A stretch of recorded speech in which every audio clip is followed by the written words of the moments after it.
This is a very difficult talk to make. We're quite used to talking about science as scientists, but we're not used to talking about our life in science and the interaction between our life and our science.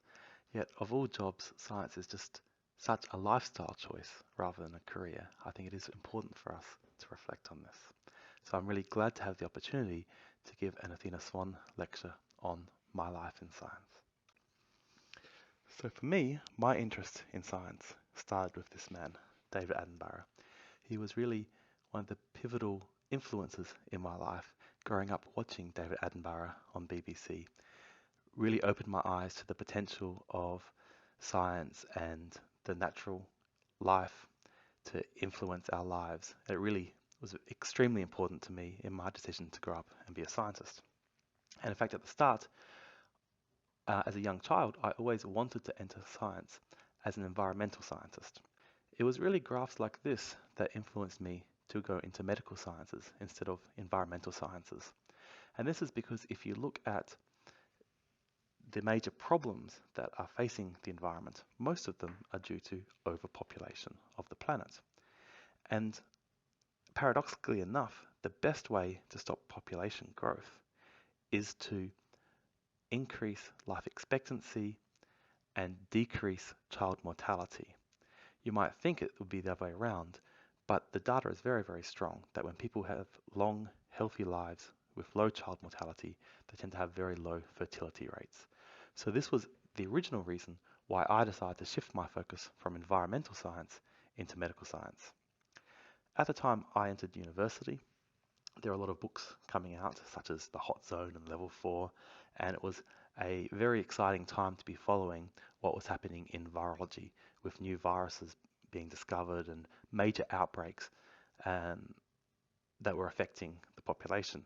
At the time, I decided, and this is when I was in my undergraduate, so 1998 to 2000 was my undergraduate year. I decided though to do my honours in immunology, and this was a very pragmatic decision because even though I still wanted to go into virology, I really wanted to end up trying to work on preventing viruses that were major sources of public health problems. The immunology in my university was much more inspiring to me, and I decided I wanted to work in science that I found inspiring, even if that meant going a little bit off topic. And of course, immunology and virology are very related topics. So I started in immunology in the laboratory of Sean McColl. I did my 1 year honours project, and that was basically to look at the um, mechanism by which autoimmune disease develops. And in particular, I was working on the autoimmune disease EAE. It's a mouse model for multiple sclerosis. Now, at the time, one of the projects we had to do for our honours degree was to come up with an experiment, just as an experimental proposal. So we didn't actually have to follow through with it. It was just an experiment that we would put forward and be assessed on. Now, I put forward a proposal based on the work of Chris Goodnow in Canberra to look at the different the effect of genetic background on the risk of developing autoimmunity. And I was so interested in this proposal when I was putting it together that I emailed it to Chris and said, I've been researching this idea, what do you think? And he emailed me back this paper by Sylvie Lesage on the failure to censor forbidden clones and said it's just been accepted. They've been working on it for the last few years and should come out in press very soon. So I was a little bit disappointed, but he was quite happy with that and then offered me, quite happy with me coming up with that idea independently and offered me a position in his lab as a PhD student. So I stayed in immunology rather than going into virology, and I did my PhD with Chris Goodnow in Canberra.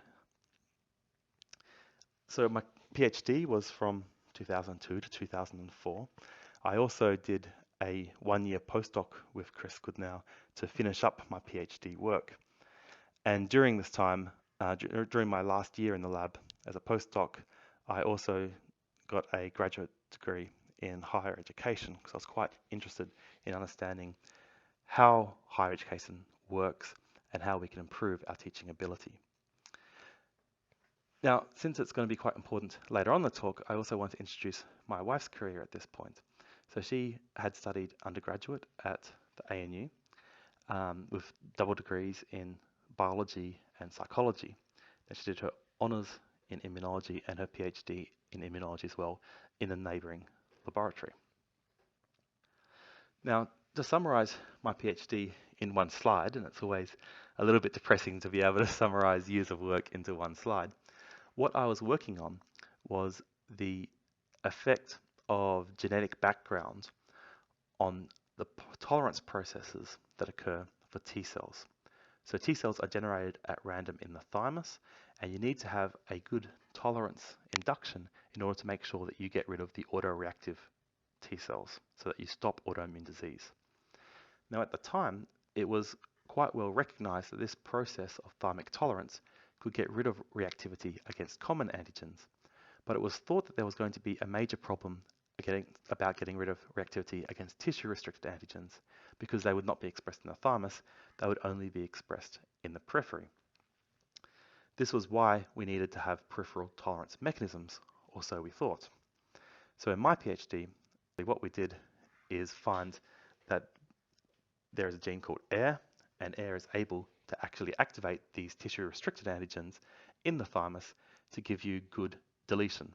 So autoimmunity can also arise from defects in thymic tolerance, either through the thymus having a poor expression of the tissue-restricted antigens, or the thymic T cells having a poor response to those antigens.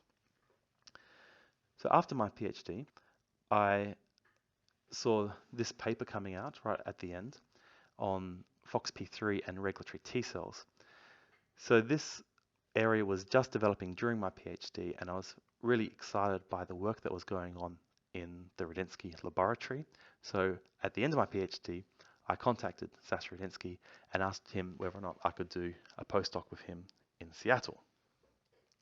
Also working on regulatory T cells, so following the same theme of immunology and particularly T cell tolerance. So my postdoc went from 2006 to 2008, and very fortunately, Lydia, my wife, was able to get a postdoc in the same institute with a very good lab of Pamela Fink. And essentially, to summarize my work during my postdoc, it was on how regulatory T cells are generated. And essentially, regulatory T cells need to be generated through a multi-step process in the thymus. They need to have priming with a self-antigen. They need to have a cofactor stimulation in order to turn them into a regulatory T cell. And then they need other factors such as microRNAs in order to keep them in that regulatory T cell lineage. Now, during this time of my postdoc, I decided that I wasn't really cut out to be a benchwork scientist.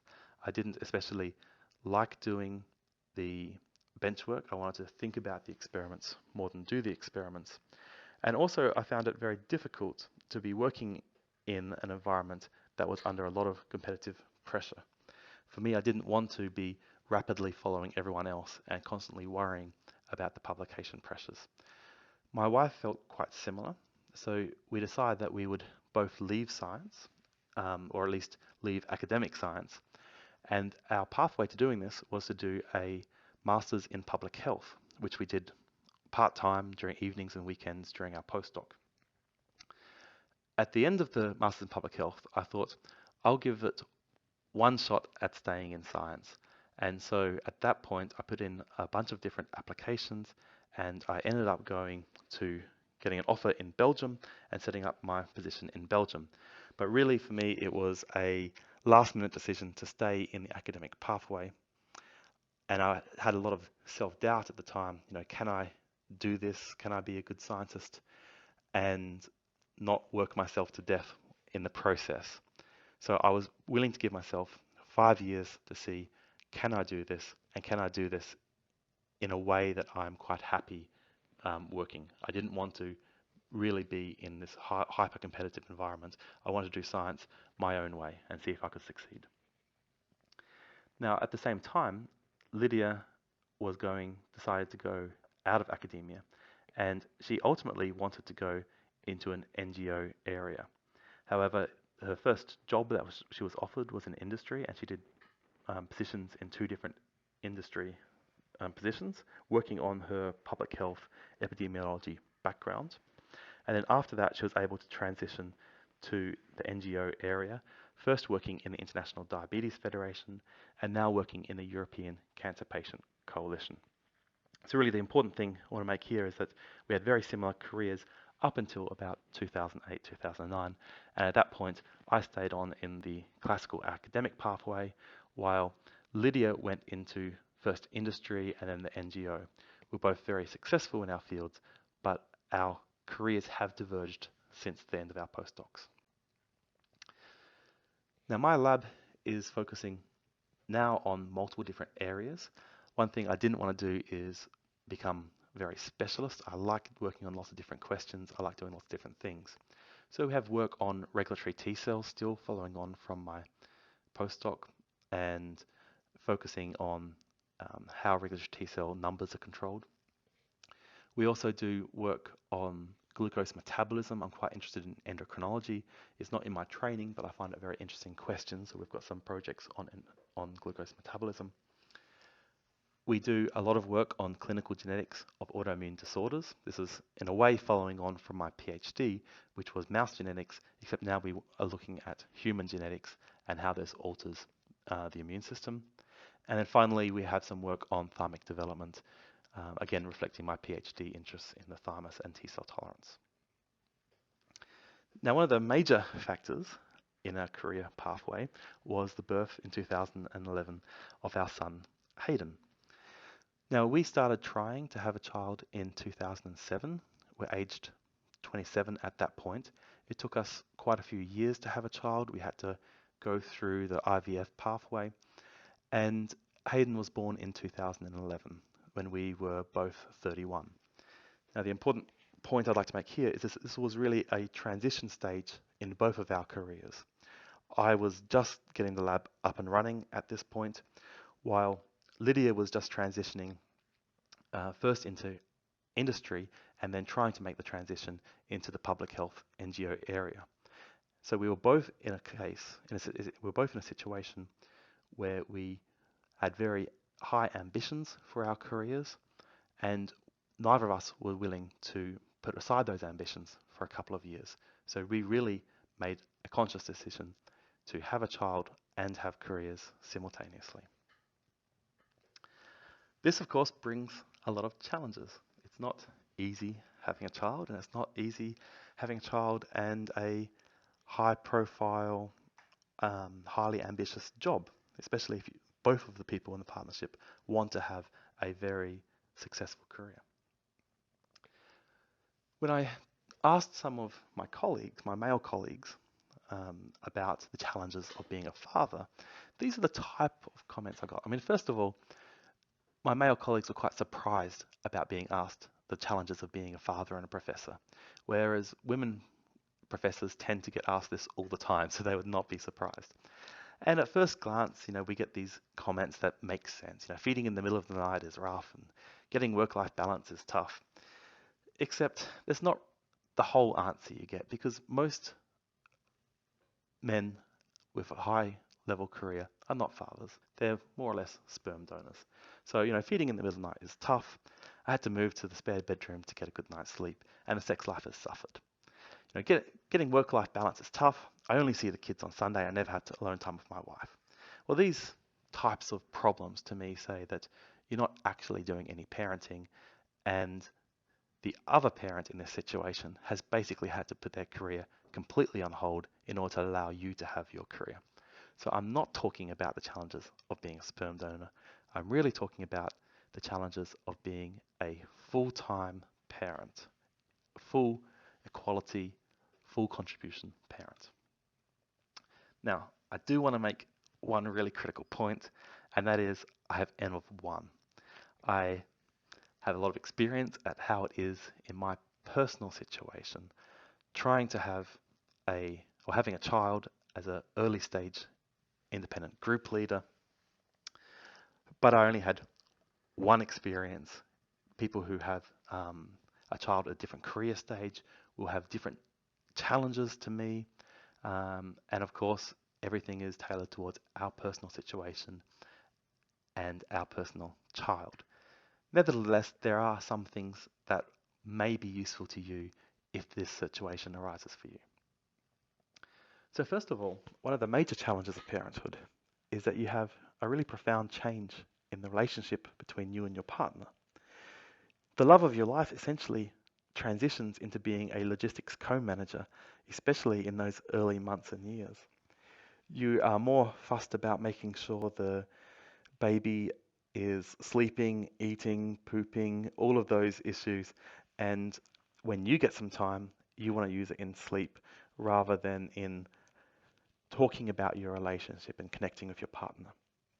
Now, one possible solution for this that we used is an app called Baby Connect, which essentially we had all of this data on our phones. When one of us was looking after the baby, we would enter in all of the details, and then when we had to switch over, we could have a few minutes at least to talk about each other, because all of the information was automatically in the app of the other person. So they didn't need to go and ask, well, when was the last sleep and when was the last medication and things like that. So this could be a useful trick for you.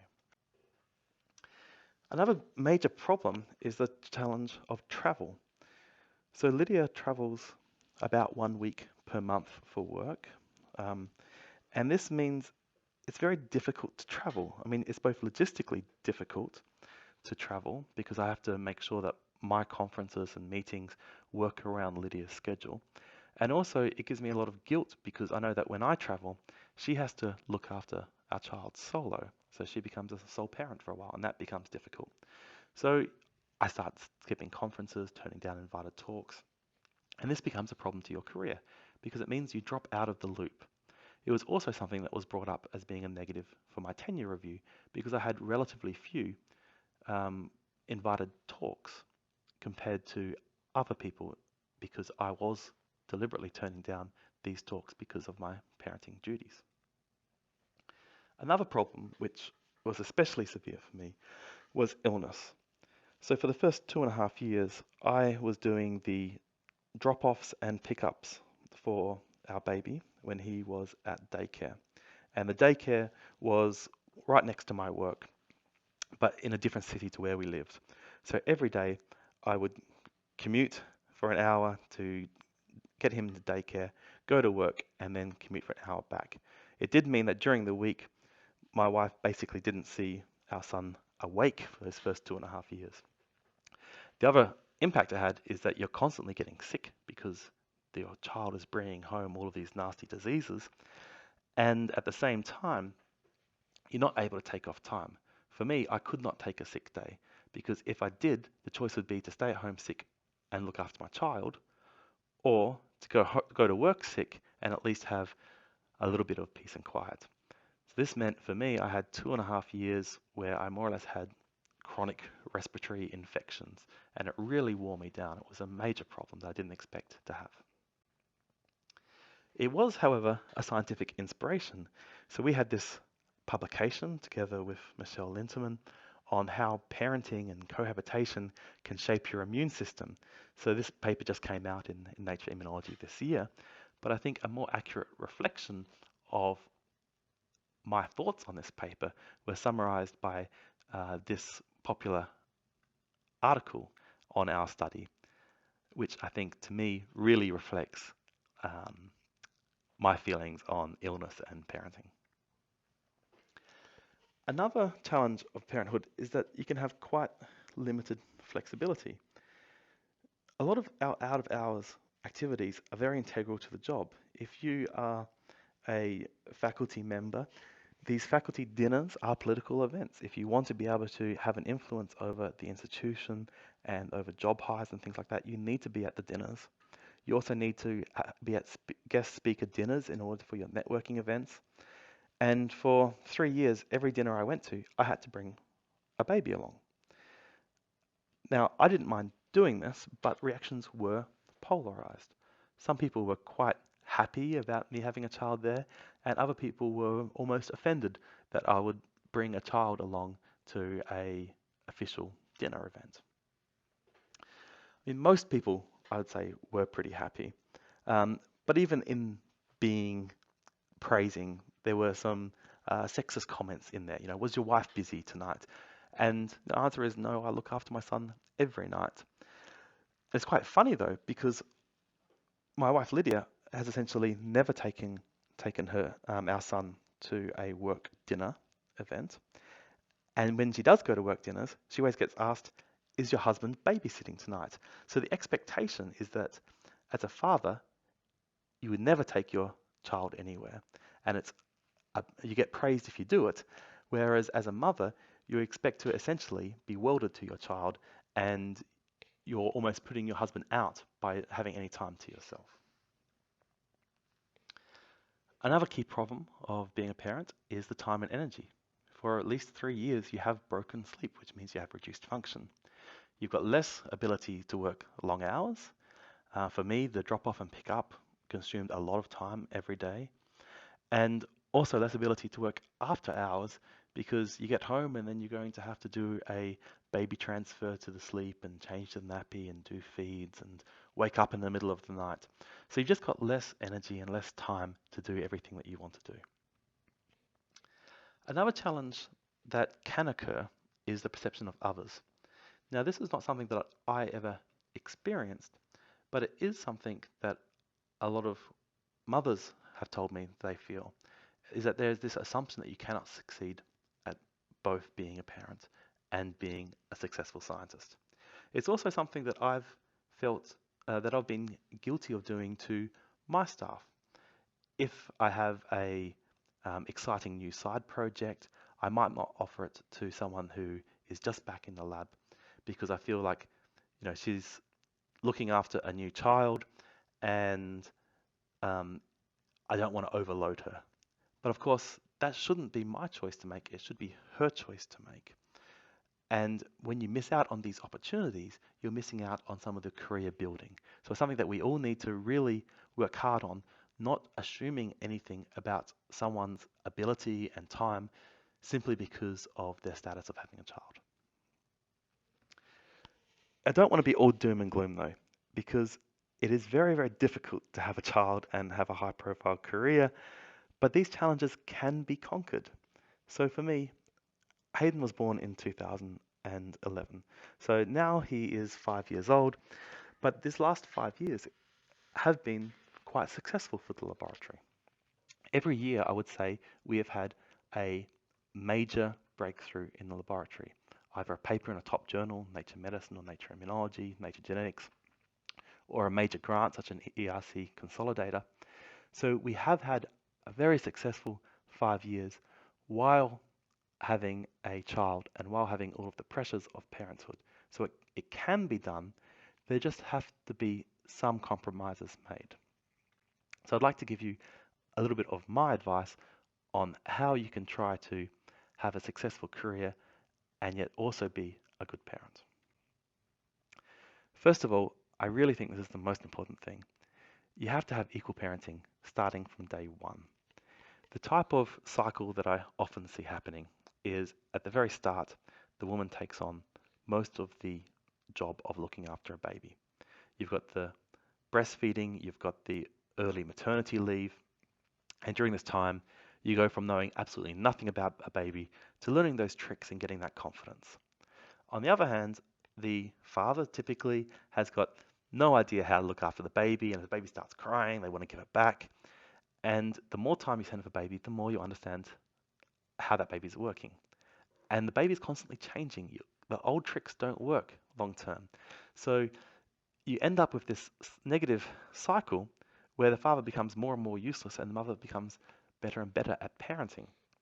And this, of course, means that you're detracting the equality parenting right from the start. So I say you really do need to leave the other parent alone with the child from a very, very early stage. In that first week, you need to be able to go out, have some time to yourself, let the other parent, usually the father, deal with the baby by themselves. They'll work it out, you worked it out, but you need to give them time where you're not there as their safety net. The other thing that is really, really difficult, and it's something that Lydia and I still struggle with, is that when you let the other parent parent, you have to let them parent in their own way. You can't ask someone to parent like you want to parent. Because in that case, they're not an equal parent. You're the dominant parent and you set the rules. Instead, you have to be equal parents. When you're parenting, you parent your way.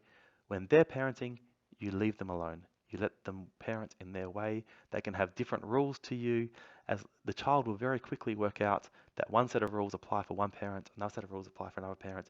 Different rules apply inside the house, outside the house. They'll work it out. But you really have to let the other parents parent in their own way. Another thing I think is important is that you have to reduce your commitments.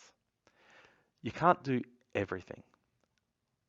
So if you want to be selfish, you want to say the best use of my time is to go for major papers and major grants. Those are things that are going to build your career. The worst use of time are things like reviewing, writing minor reviews, teaching, committees. I mean, these things are important, but they're not as important as the major papers and major grants. They're not going to make your career because you were very good at committee work. You need to say no, and you need to stick at it if you want to have any time left for the grants and the papers. The problem is that these committees and so forth, it's all very easy to say yes because the deadline's 6 months away. You assume, oh, at the moment, I have nothing in my diary 6 months away. So yeah, I can put that down. But I have to say no. Say no to these things and stick to them. And if they bug you saying, yeah, I really need you to teach this course, we'll bring up the fact, I'm pregnant or my partner is pregnant. I expect to have difficulties in balancing work and life. Do you support me having a child and staying in my career? Really make it that blunt to them and force the no to stick so that you actually have time to do the important things in the lab. Major papers, major grants. Another thing that can help a lot is to delegate. So you really want to set up a lab that can more or less run without you. If you do have teaching duties, why not ask your postdocs to help teach? It's great experience for them. If they're going to apply for faculty positions, they're going to be asked about their teaching experience. And it's great for you because it means that these are duties that you're not taking on. If you have a good manager, and I think that's really the best thing you can do in a lab, give them the experience and authority to set up and run their own collaborations. And also start reducing your new student intake. And all of these delegations need to really be done a year in advance. If you know that next year you're going to be have a young child, why don't you get your postdoc to try doing your teaching this year? That way you can sit in the back of the class, you can give them advice and help them out, and then next year when you really need the time, they can do it solo. Likewise in the home, outsource. So again, if you can get a home that can run without you, that helps a lot. If you've got the ability to just pay for cleaning, that's a really great investment. You've got so little time being a scientist and being a parent, you don't want to spend that time cleaning baby bottles and vacuuming if you can afford it. The other thing I'd really say is that daycare is really good, really, really good for everyone. There's guilt that is given, especially to mothers that put their children in daycare. And I think this is really unfortunate. Daycare is great for a mother, for a working mother. It means that she is able to go back to work and really engage intellectually rather than engaging just as a caregiver. But it's also important to understand that daycare is really good for the child. Daughters that are put in daycare have got an increased chance of being employed when they get older. You're setting an example from a very early stage that careers are important and that women can have careers. And sons that are in daycare have got a much higher chance of having a good, healthy, equal relationship when they're older. Because of course, they are seeing a equal relationship in their own parents. So it's really important from a very early stage to expose your children to an equal relationship, which means both working, both parenting. The other piece of advice I'd say is that good enough is good enough. When time needs to be conserved, you can do things like have shorter meetings. If you've scheduled half an hour for a meeting, make sure the meetings start on time, you only cover the major points, and if things start drifting off topic, cut the meeting short or get up and leave if you have to. Sometimes you have to deal with having rougher drafts of papers and grants. I personally think that grants and papers tend to be a bit of a numbers game. There's no point having one amazing grant when 5 or 6 very good grants will have a better probability of success. And of course, on time is better than being perfect and late. You don't want to miss grant deadlines and you don't want to be scooped because you spent an extra 6 months polishing off that manuscript. Another thing that needs to be taken into account is where you're going to move to.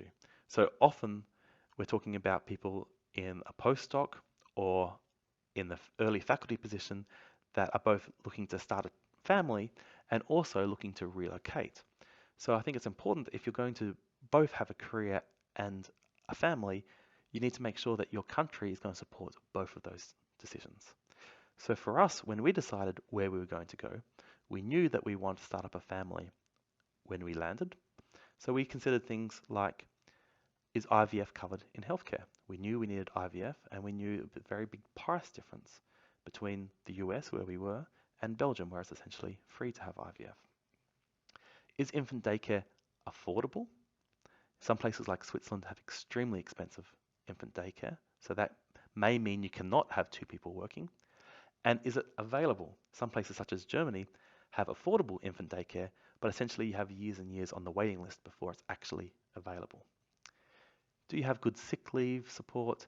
Are there tax benefits for parents that mean you may actually earn a bit more income because you're in a country with a young child than you would in a different country?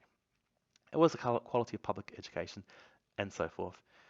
If you're trying to balance work and life, then you need to consider life when you're deciding where to work. Another thing that I really can't emphasize enough is that you have to do things for you. It's not just about being a scientist and a parent.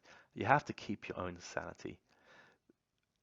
It's really, really important that you still do the things that you enjoy doing, that you still keep that essence of who you are alive. Those early years are really, really easy to slip into giving up everything that you enjoyed and being all about self-sacrifice. And of course, you think, oh, of course I'll sacrifice anything for my child, but it's not good for a child to grow up with miserable parents who don't know how to have fun. So for me, that meant I still wanted to be able to go out to a bar and have a couple of beers with friends. So right from day one, I went out to bars and had a couple of beers with friends while looking after my son. It's very easy to do, and I kept that enjoyment. I also knew that I wanted to keep on traveling. So as soon as Hayden was 4 months old, I decided, let's go on a trip to India. If we can travel around India with an infant, then I'm confident that we can travel anywhere. And we did. It was a huge amount of fun. And now we're very comfortable about traveling internationally with him multiple times a year. So we get to keep that alive. So my take-home messages on the advice. First of all, don't be a perfectionist. Just do the important stuff and let the rest fall. Second thing, 100% equality between parents. Really from day one. You have to do it from day one. It's good for you. It's good for them. It's good for your child. It's good for your relationship. It's just the best thing you can have is an equal relationship. And finally, don't feel guilty about not doing both your lab and parenting duties 100% each. Delegation is good for your staff. It's good for your child. And it's the only realistic way to handle everything. And in the end, isn't it best to have just that quality time with your child and do the most interesting things in the lab and let the lower duties fall to someone else? If you can do it, I think that's the best. Now, in the next part of my talk, I want to discuss a little bit about sexism in science. Science is an excellent career. It's full of excellent people, and we're very evidence-based. So overall, I think we're quite merit-based. But that doesn't mean that we are completely isolated from society. We live in a sexist society, and there is sexism in science, and it has a major impact on the career of women. I wanted to give you some of my experiences of seeing the sexism. Now, as a man, I have not been the victim of this sexism, So I can't talk to you about that. I'm not going to try to pretend to understand that side of it. But what I have been is exposed to more of the explicit sexism that often can be hidden. So I'd like to give you those experiences. First of all, how about sexism on a PI hiring panel? This is the point in careers where we really see this dip in the number of women in science.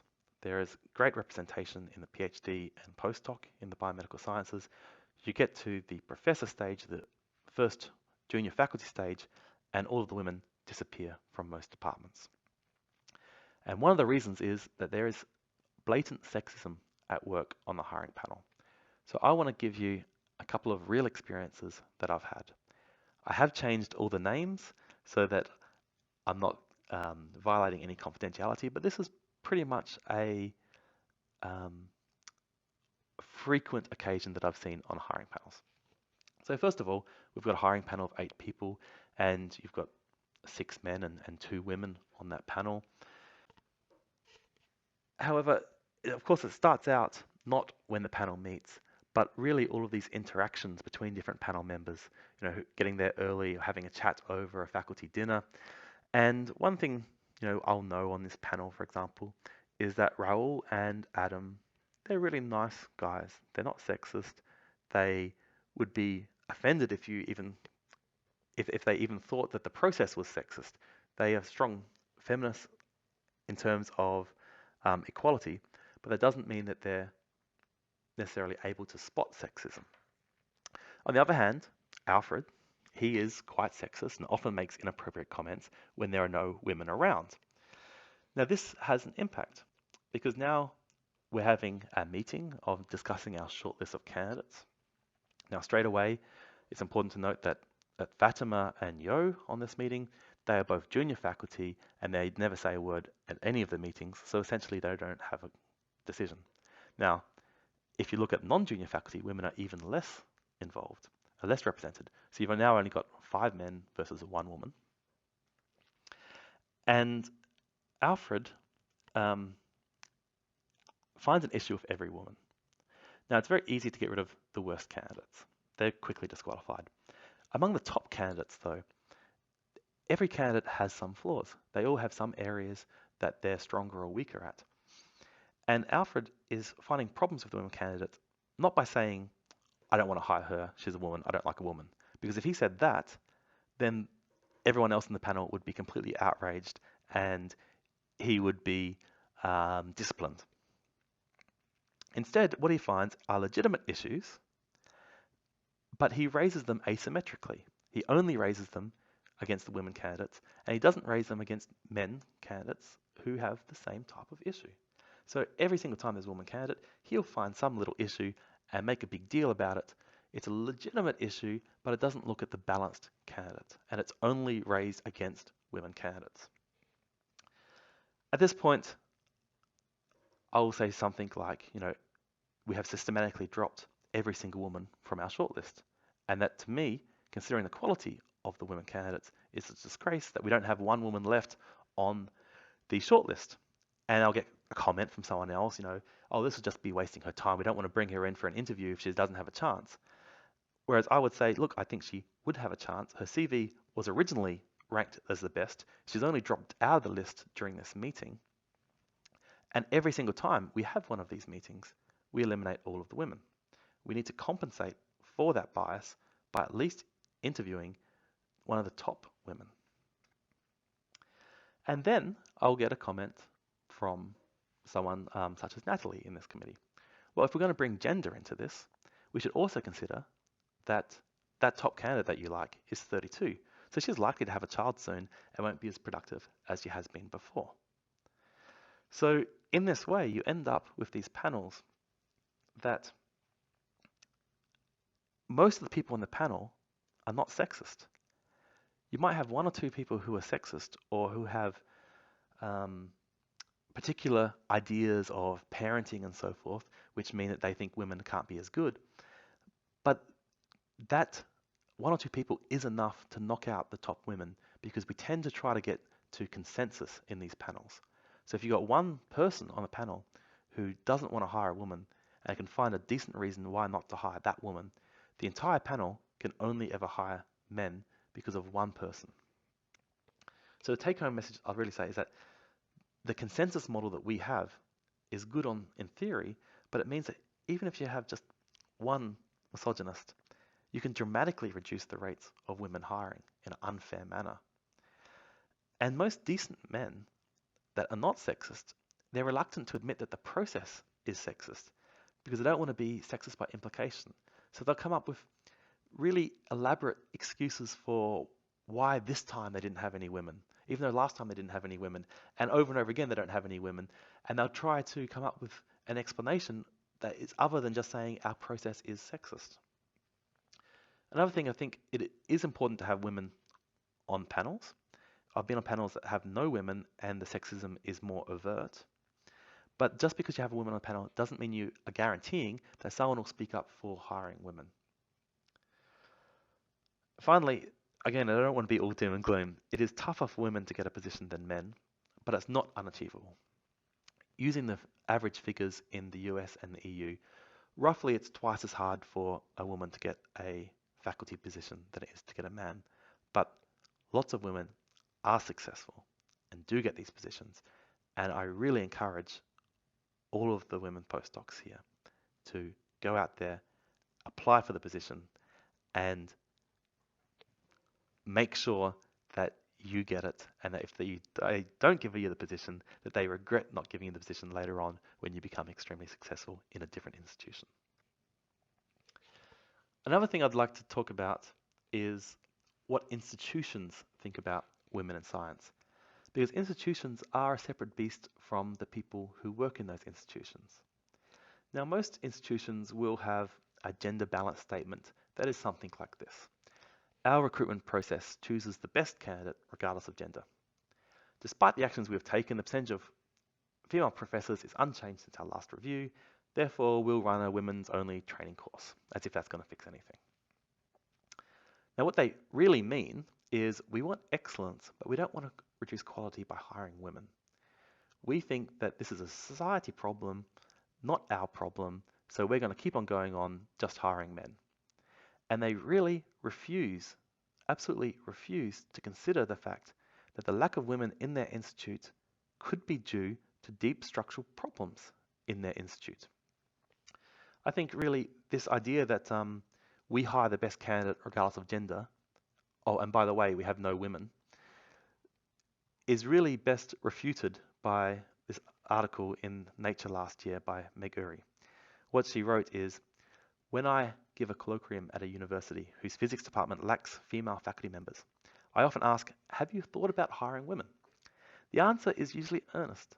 Oh yes, we definitely want to do that, but we want to hire the best. Do my hosts realize how insulting it is to imply that those two goals are mutually exclusive? As I and many others have pointed out several times, the failure to hire women and minorities in science is a guarantee that the best are not being hired. This is a study that was done on open hires versus closed hires. It was done in Aarhus University in Denmark, and what they did is they opened the complete data set of their hiring practices.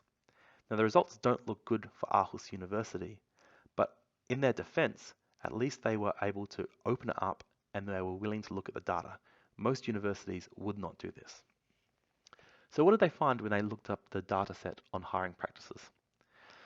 Well, first, when they had open positions, and by this they meant a position that was advertised, they had about 23% women being successful. When they had closed positions, and a closed position means no advertising and only a single applicant, only 12% of women were successful. Now, closed positions are actually very, very common.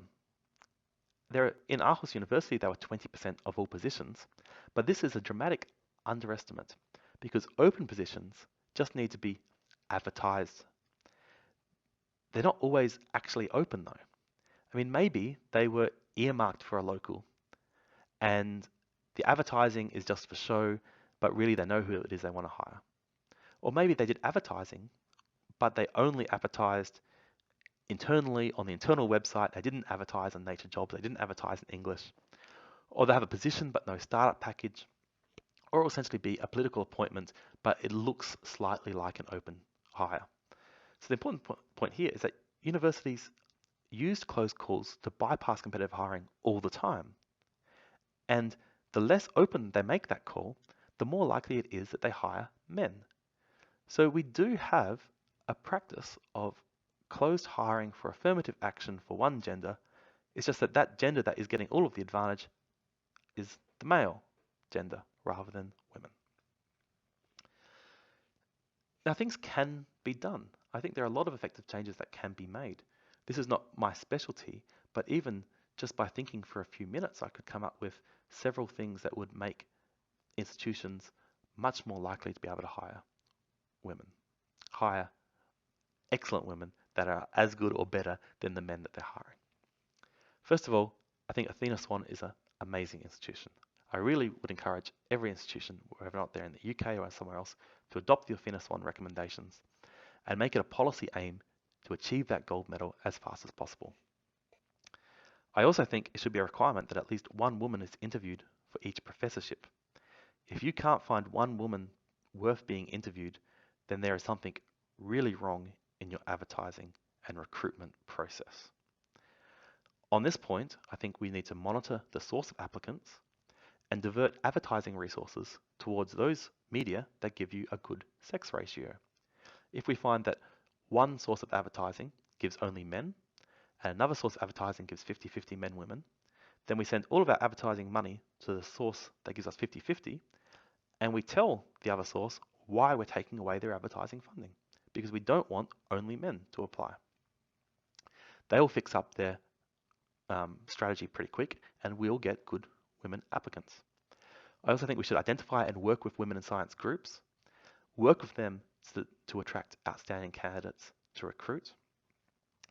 And we need to understand that the way a job is written up can actually make it more or less attractive to women. There are professional studies done on how to write ads that are going to be more attractive to women and give more women applicants, so you've got a better chance of hiring good women. For example, there's a study done in Harvard which showed that calls that were extremely narrow were much more likely to get men, because men, even if they weren't fitting within that narrow call, would put in an application anyway. Whereas women that didn't fit exactly within that narrow call tended not to bother applying, and of course, at that point, you don't get a job. I also think we just need to close down closed calls. This system of closed calls hiring from old boys network is just blatantly sexist and gives us a lot of men with women not being able to get into the network to be hired, and this practice just needs to be stopped. It should be a clear aim that 50% of all new professorships should be made to women, and any departments that have got less than 10% women professors need to be audited, and they need to be held to account, and that needs to come up over and over again. Finally, I'd say that we need to openly and transparently publish all progress. Secrecy is a major problem here. Universities that are doing badly, they don't want to advertise that, but you don't fix a problem if you can't openly acknowledge it. And like I said, this is just a handful of suggestions, but these are suggestions that most institutes absolutely refuse to consider. So my take-home message for this part is to say that we need to remember that most of these institutions were designed by men for men. These are ancient institutions. When they opened, most of them didn't even allow any women to study there, let alone to be professors there. So it shouldn't really be a surprise that if we haven't radically redesigned the institution, they're still working for men. There's also a very strong resistance against change, a huge amount of inertia in the system, and most institutions don't even see any reason why they should change. They see no flaws in their system, and they basically put all of the blame either on society or women, but certainly not on men, and certainly not on the men in their institution. And this is a massive problem. It's a massive problem not just for women, not just for women scientists, but also for the institution, because they are losing a lot of talent. If you're only looking for the best in half the population, you're missing half of the best. And these institutions are not just missing half the population. They're not just missing talent in women. They're missing talent in minorities, international talent, talent that's anything other than the standard professor type. And that means we are not cultivating the best of the best. I think it's a real waste. With that, I'd like to finish up. I would really like to thank my wife Lydia, who's been a wonderful co-parent, extremely successful professional, and wonderful wife and parent to our son. I'd like to thank our son Hayden for teaching me all about the challenges of parenthood and yet somehow making it worthwhile. And I'd like to thank my lab for embracing the concept of parenting in science. Thank you.